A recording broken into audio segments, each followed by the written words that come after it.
राधे राधे बच्चों।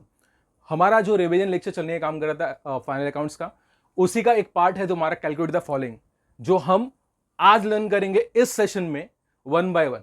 ठीक है, 5 क्वेश्चंस है आपके टेक्स्ट बुक में, वो 5 क्वेश्चंस को हम सॉल्व करने का ट्राई करेंगे, यहाँ पे कंप्लीट करने का काम करेंगे ये सेशन में। ठीक है, 1 बाय 1। सबसे पहला जो सवाल आपके क्वेश्चन में दिए है, फर्स्ट क्वेश्चन जो दिए है, वहां पे बोला गया है कि आपका क्लोजिंग स्टॉक का कीमत है राइट नाउ 30,000। ठीक है, और वहां पे अगर बेसिकली देखने का काम करें कि वहां पे लिखा गया है कि आपका क्लोजिंग स्टॉक अंडर वैल्यू हो गया है, कितने से? तुम्हारा 10% से। और क्वेश्चन में पूछा गया है कि भाई आप क्लोजिंग स्टॉक बताओ करेक्ट वैल्यू। ठीक है, तो पहले समझाना ये चाहता हूं अंडर वैल्यूएशन का मतलब क्या होता है। अंडर वैल्यूएशन का मतलब ये होता है कि भाई जो वैल्यू आप क्लोजिंग स्टॉक देख रहे हो ना, उसको आपने कम दिखा है। जैसे कि एग्जांपल हमने काम करता हूं कि भाई आपका वैल्यू है क्लोजिंग स्टॉक का 100, बट आपने क्या कर दिया है, आपने इसको कम दिखाया। कम दिखाने का मतलब आप 90 के वैल्यू पे दिखाने का काम कर रहे हो, that is called as undervaluation. ठीक है, तो आप समझने काम करेंगे इस पर्टिकुलर पॉइंट में, हम अंडरस्टैंड ये करने का काम करेंगे भाई जो भी वैल्यू निकलेगा आपका किसका, अंडर वैल्यूएशन का, वो अमाउंट को हम पर्टिकुलर अमाउंट के साथ ऐड कर देंगे, तो ऑटोमेटिकली हमारा करेक्ट वैल्यू आ जाएगा। तो हम सॉल्व करना स्टार्ट करते हैं, कैसे सॉल्व करना है जरा देख लेते हैं। ठीक है, आपका जो क्वेश्चन में इंफॉर्मेशन दी है कि अंडर वैल्यू कितने परसेंटेज से हुआ है तुम्हारा। ठीक है, अंडर वैल्यू आपका हुआ बेसिकली 10% से। ठीक है, क्लोजिंग स्टॉक का वैल्यू क्या है, 30,000 है। ठीक है, तो सिंपल सा कितना वैल्यू आपने कम दिखाया है जरा देख लेते हैं। Under valuation of closing stock कितना हुआ जरा देख लेते हैं।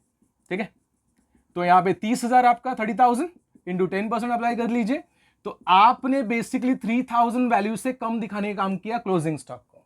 दैट मीन्स जो करेक्ट वैल्यू है, वैल्यू ऑफ क्लोजिंग स्टॉक क्या रहेगा आपका इस पर्टिकुलर सम में, 33,000 रहेगा। ये 33,000 कैसे आया, ओरिजिनल वैल्यू जो आप दिखा रहे थे 30,000 है, प्लस 3,000 रुपया आपने कम दिखाया।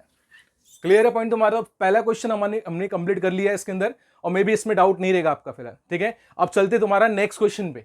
सेकंड क्वेश्चन भी आपको देने काम किया, जहां पे आपको डेप्रिसिएशन चार्ज करने बोला है, 12.5% चार्ज करने बोला तुम्हारा, किस पे, आपका फर्नीचर पे। ठीक है, तो वो भी फटाफट देख लेते हैं इसके अंदर कि किस तरह से दिया गया है। फर्नीचर का वैल्यू क्या दिया आपका, पहले ए पॉइंट में 2A में आपका दिया है 2,20,000। ठीक है, इस पे आपको परसेंटेज अप्लाई करना है 12.5%। ठीक है, 12.5% का मीनिंग क्या है तुम्हारा, 12.5 अपॉन 100 कर लेते हैं। ठीक है, तो इसका कैलकुलेशन करने का काम करेंगे तो आपका आएगा पॉइंट, इसमें से जाएगा फिलहाल बेसिकली 2,20,000 था, 10 मैंने कम डाला था इसमें। ठीक है, तो इसका मल्टीप्लिकेशन करने का काम करेंगे तो आपका वैल्यू आएगा, ये पॉइंट 10 में हट जाएगा फिलहाल। ठीक है, तो इसका कीमत आएगा तुम्हारा 27,500 आएगा। ठीक है, नेक्स्ट पार्ट देखने का काम करते हैं आपका बी वाला पॉइंट। बी में आपको दिया गया है 10,000 का आपका बेसिकली फर्नीचर का वैल्यू है फिलहाल। ठीक है, और यहां पे आपको 12.5% अप्लाई करने बोला है। ठीक है, इंटू 6/12, तो इसका वैल्यू कैसे आएगा आपका, यहाँ पे 2 0 चलेगा, इसमें ये एक पॉइंट हट जाएगा, जैसे ही आप एक 0 कैंसिल करने काम करेंगे तो 10 इंटू 1250, 125, तो 1250 आएगा इंटू 6/12, इसका मतलब उसका हाफ करना है, तो इसका मतलब इसका वैल्यू कितना आएगा आपका 625।